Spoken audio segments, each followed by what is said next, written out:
এটা কি জানো, কলই শাকের ভিতরে মটরশুঁটি হয়। মটর শাক এটা। মটর শাক। হ্যালো গাইস, আসসালামু আলাইকুম। এই যে দেখেন আজকে কি নিয়ে আসছি, এই হচ্ছে কলই শাক। এই শাকটা আমার অনেক পছন্দ, তবে 12 মাসে এই শাক পাওয়া যায় না, যখনই বাজারে দেখি তখনই নিয়ে আসি। এটা কাটা বাছা অনেক ঝামেলার, কিন্তু খেতে অনেক মজা। কষ্ট করে কাটি মজা করে খাওয়ার জন্য।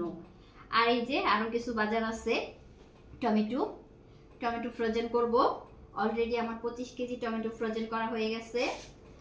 আর এখানে কিছু ফ্রুটস আছে, ফ্রুটস দিয়ে আমি সালাদ বানাবো। আপেল, আনার, ক্যাপসিকাম, তারপরে হচ্ছে থাই মরিচ, শসা না সরি, এটা হচ্ছে ক্ষীরা, টমেটো, এগুলা মিক্স করে আমি একটা সালাদ বানাবো। আর এই যে প্রতিদিনের বাজারের মতো কিছু বাজার, যখনই বাইরে যাই মানে হাঁটতে গেল বাজার নিয়ে আসা লাগে। তো আজকে দুজনে বের হয়েছিলাম হাঁটতে যে এই বাজার নিয়ে আসছি। বলো তো হাঁটতেই বের হয়েছিলাম, হাঁটতে বের হয়ে 2000 টাকার বাজার। উনি নাকি বাইরে বেরোলে ওনার খরচ হয়, ঘরে থাকলে খরচ হয় না আসলে। আচ্ছা, আমি শাক বাছো, তারপরে শাক কাইটা দিবা আজকে তুমি।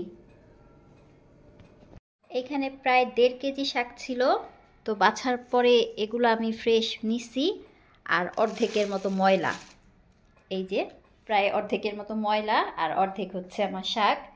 টমেটোর বোটাগুলো ফালাই নিছি, এখন ধুইয়া এটাকেও ফ্রোজেন করব। এটা রাখলে প্রায় আমার 30 কেজি টমেটো হয়ে যাবে, আর না রাখলেও চলবে। তো এখন আমি শাকগুলো ধুইয়া কাটবো, তারপরে ভাজি করব। তো চলুন। এই তো টমেটোগুলো ধুয়ে নিছি, এখন আমি ফ্রিজে রাখবো। এই যে এগুলো বরফ হয়ে গেছে, একদম ঝনঝনা, আর ধরবে না। এখানে হয়তো বা এতটুকু দিলে একদম আমার প্যাকেটটা ফুল হয়ে যাবে। এই প্যাকেটের মধ্যে আছে 30 কেজি টমেটো। এই বছরের জন্য আর সংরক্ষণ না করলেও চলবে, এটাই আমার অনেক দিন চলে যাবে।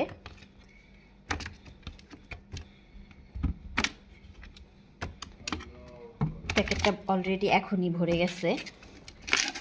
এই টমেটোগুলো আসলে বরফ হয়ে গেলে একটার গায়ে একটা লাগে না, একদম ঝরঝরা থাকে, তো একটা একটা করে ব্যবহার করা যায়।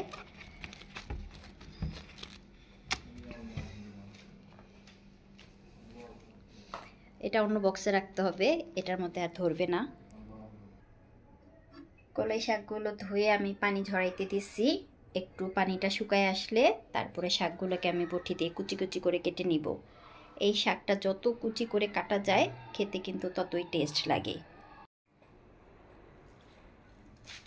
কলাই শাক কাটতেছি, যদিও বেশি চিকন করে আমি কাটতে পারি না। এই শাকটা চিকন করে কাটলে খেতে অনেক ভালো লাগে। ছোটবেলা দেখতাম আমার নানি খালারা একদম চিকন চিকন করে কাটে। এটার বৈশিষ্ট্যই হলো চিকন গুঁড়া।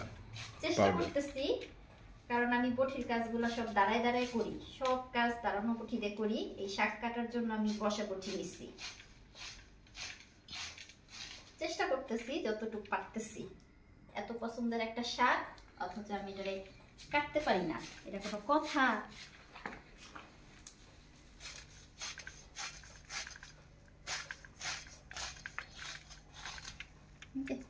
যতটুকু পারছি আর কি।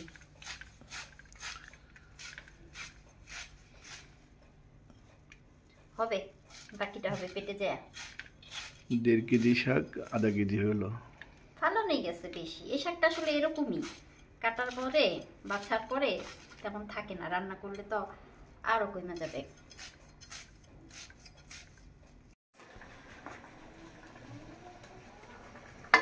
শাক বাগার দেওয়ার জন্য আমি শুকনা মরিচ ভাজতেছি। এটা কিভাবে রান্না করব সেজন্য আবার আমার মা জননীরে ফোন দিছিলাম, তার কাছ থেকে শুনলাম যে এটার মধ্যে রসুন দেওয়া যায় না, তেল বেশি দেওয়া যায় না। তো এই যে এখন আমি শুকনা মরিচ ভাজলাম, আর এখানে দিছি কাঁচা মরিচ কুচি করে কাইটা, পেঁয়াজ কুচি করে কাইটা, পেঁয়াজও ভাজা যাবে না, আর লবণটা দিয়ে দিছি।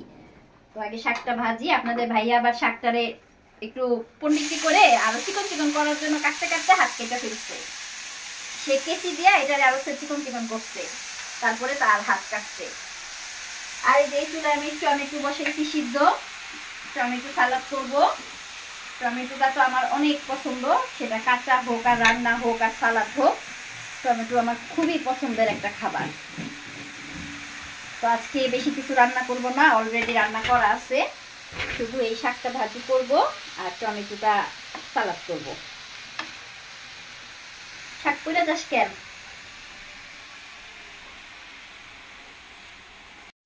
শাকটা ভাজি করা হয়ে গেছে, একেবারে অল্প তেল দিয়ে ভাজি করছি, মা যেমন বলছে ওরকমই। আর এদিকে আমার চুলার টমেটোটাও সিদ্ধ হয়ে গেছে, এটাকে শুকনো মরিচ দিয়ে ভর্তা করব। আগে রান্না করা আছে সবকিছু, এই জন্য আজকে আর অন্য কিছু রান্না করতেছি না। আপনাদের ভাইয়ার পছন্দের বাইলা মাছ আছে, শাক আর বাইলা মাছ, সাথে হচ্ছে টমেটোর সালাদ। এই ছিল রান্না। সবাই ভালো থাকবেন, আল্লাহ হাফেজ।